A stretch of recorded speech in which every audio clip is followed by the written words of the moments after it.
Comment épargner de manière régulière? Bonjour, je suis Cédric Zongo et j'aide des personnes entreprenantes à croître financièrement et personnellement.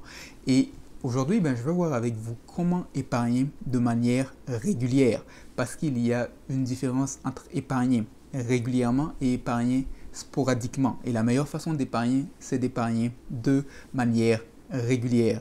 Et si vous êtes un novice en épargne, que vous n'avez pas l'habitude d'épargner régulièrement ou que vous avez déjà une habitude d'épargne mais vous voulez augmenter le montant que vous épargnez, cette vidéo vous sera d'une utilité.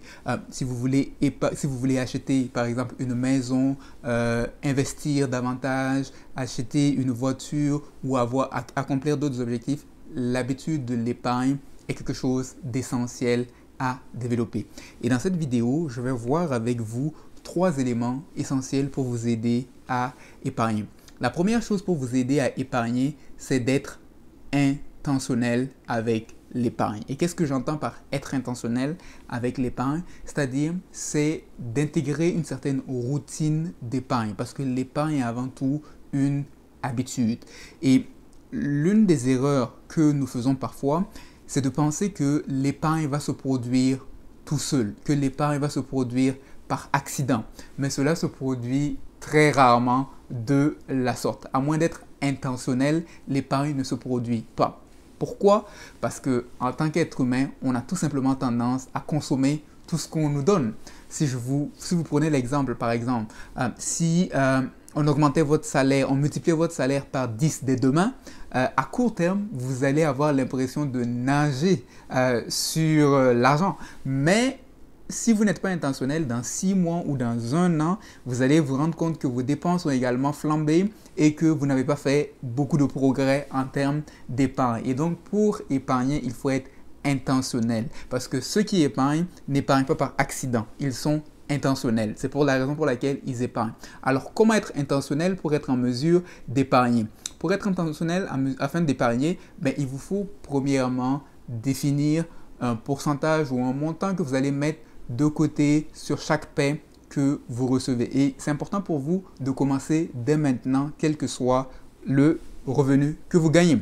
Et aussi faible soit-il, c'est important de définir ce pourcentage-là ou ce montant parce que ce qui compte surtout en matière d'épargne, c'est de développer l'habitude. Le montant vient par la suite. Parce qu'une fois que vous avez développé l'habitude, au fur et à mesure que votre situation va s'améliorer, vous pourrez toujours augmenter le pourcentage ou le montant. Donc, c'est important pour vous, premièrement, d'intégrer une habitude d'épargne. Donc, d'être intentionnel avec l'épargne.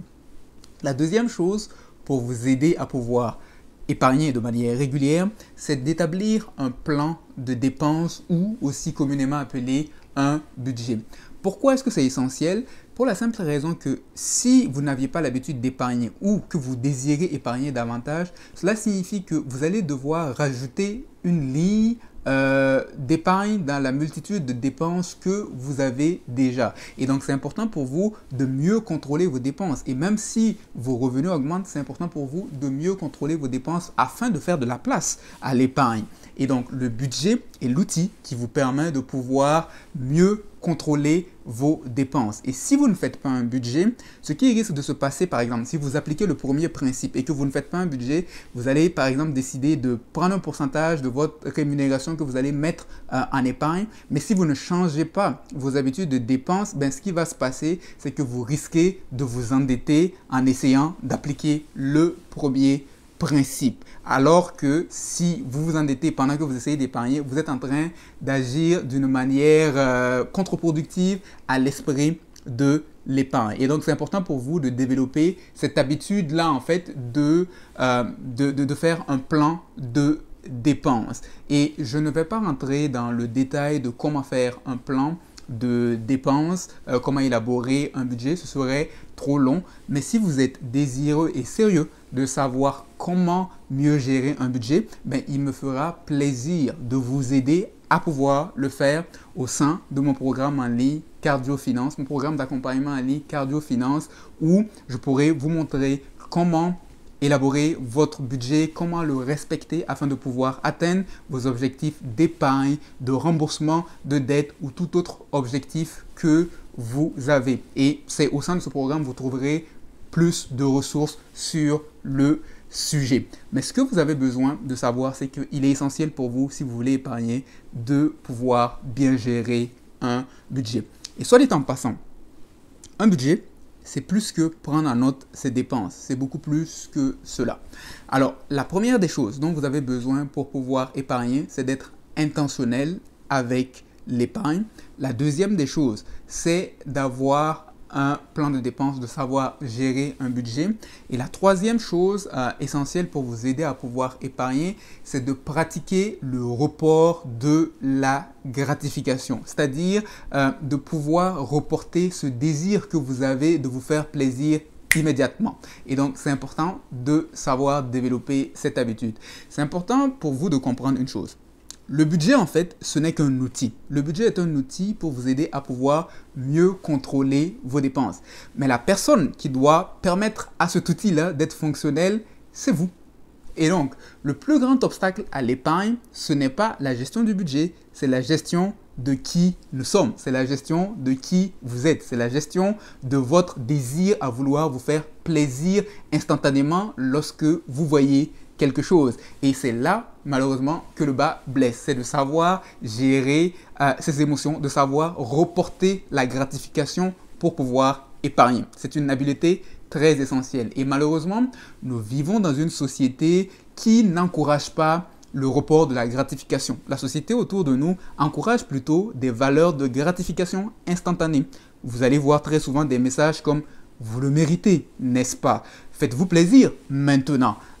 Achetez maintenant et payez plus tard. » Et donc, ce sont des messages qui encouragent la gratification instantanée au lieu du report de la gratification. Mais vous devez comprendre que ces valeurs-là sont contraires aux valeurs de quelqu'un qui veut épargner. Et donc, c'est important de savoir quelles valeurs vous allez utiliser dans votre vie. Et prenons par exemple le cas de certaines jeunes familles qu'on rencontre de plus en plus. Par exemple, dans le cas de l'achat d'une maison. On constate que certaines jeunes familles veulent par exemple en 5 ans acheter une maison et avoir le train de vie que leurs parents ont pris 30 ans à pouvoir construire. On veut tout de suite maintenant. Et en conséquence, qu'est-ce qu'on fait? On bat des pieds et des mains pour pouvoir se qualifier à la limite au crédit. Et finalement, on se retrouve à prendre une maison qui nous coûte trop cher, c'est-à-dire une maison qui ne nous permet pas de pouvoir épargner de manière régulière vers notre retraite par exemple. Et si présentement vous avez une maison dont les paiements ne vous permettent pas de pouvoir épargner régulièrement vers votre retraite, c'est que malheureusement vous avez pris une maison qui vous coûte trop cher. Et le problème ne s'arrête pas là. Dans le cas, par exemple, de l'acquisition d'une maison avec certaines personnes qui veulent aller trop vite, on constate aussi un phénomène qui se développe qui est celui de personnes qui sont à la retraite et qui sont obligées de devoir voler au secours, par exemple, de payer régulièrement, de contribuer régulièrement à la scolarité, aux études futures de leurs petits-enfants parce que leurs parents, c'est-à-dire leurs enfants, à ces personnes retraitées, n'ont pas pris des bonnes décisions financières, ont pris des décisions financières hâtives. Elles ont voulu avoir la grosse maison tout de suite, mais elles l'ont fait d'une manière qui ne leur permet pas de s'occuper de leurs enfants. Et les grands-parents sont obligés d'intervenir. Il y a une différence entre avoir vos parents qui veulent intervenir parce qu'ils le veulent et une différence où ils le font parce qu'ils sont obligés de le faire à cause de certaines décisions hâtives que vous avez eu à prendre. Et donc, autant dans ma vidéo sur comment se libérer des dettes, je parlais de personnes qui étaient prises en sandwich par leurs parents qui n'avaient pas épargné pour la retraite, autant il y a une autre réalité qui est que certaines personnes à la retraite vivent un stress financier, non pas à cause d'eux-mêmes, mais à cause de certaines décisions hâtives de leurs enfants. Et c'est important donc de savoir reporter la gratification parce que ce sera utile pour vous, pour vos enfants, mais aussi pour vos parents qui sont à la retraite ou qui envisagent la retraite. Et donc, c'est important de comprendre une chose, c'est que les choses prennent du temps. Il y a un processus aux choses. Comme on le dit, Rome ne s'est pas construit en un jour.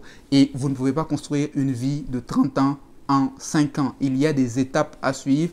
Et malheureusement, lorsqu'on essaie de brûler les étapes, à un moment ou à un autre, ça nous rattrape, ça nous fait du mal et ça fait du mal aux gens autour de nous parce que la vie est régie par des lois. Alors, comment épargner régulièrement? Premièrement, il vous faut être intentionnel avec l'épargne, autrement cela ne se produira pas. Deuxièmement, il vous faut apprendre à avoir un plan de dépenses, à gérer un budget.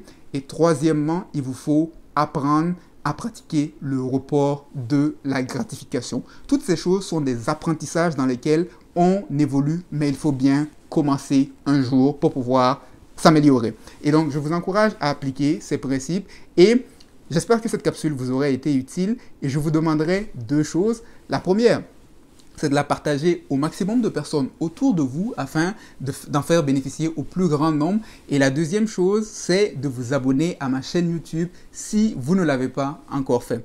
C'était Cédric Zongo et je vous souhaite de passer une agréable journée.